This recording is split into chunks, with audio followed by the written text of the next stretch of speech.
Good day and welcome to another 5-minute Sunday School Lessons Summary. Unit 1 of the Sunday School lessons for this year was concluded last week. That addressed God in the administration of man through the priests. In Unit 2, we'll be looking at his administration through the judges. The first topic of this unit is God brings judges on board.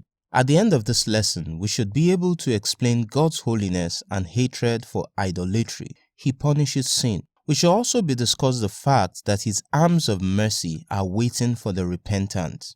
We should be able to see the need to always be on God's side.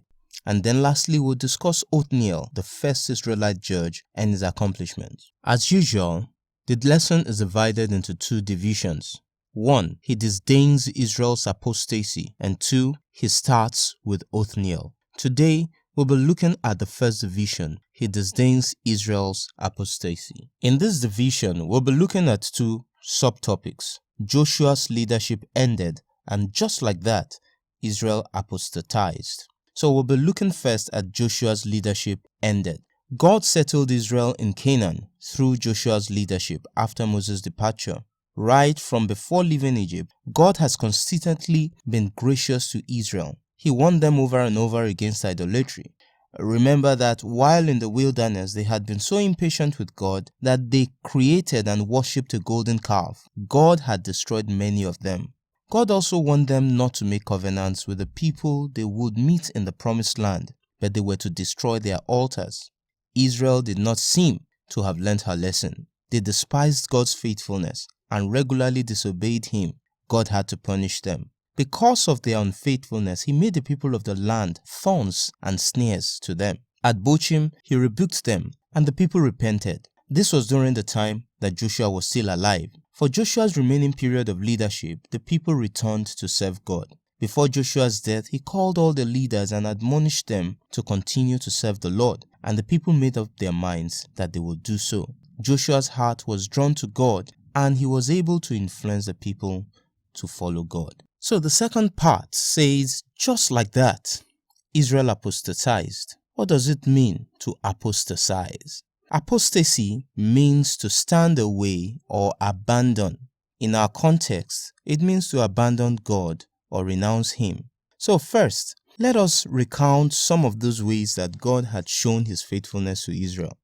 We know that while they were in Egypt, he raised up a deliverer in Moses to lead them out of slavery. And then we also know that he led them day and night by the cloud and the pillar of fire when they needed direction. He also took them through the Red Sea on dry land in a miraculous manner, and he drowned their enemies, the Egyptians. While in the wilderness, he gave them manna and birds for food. He didn't let them go hungry. He turned the bitter waters of Marah around so that they could drink. And he miraculously provided water from the rock to quench their thirst at Rephidim. He raised Joshua to lead them in battles in which they subdued their enemies.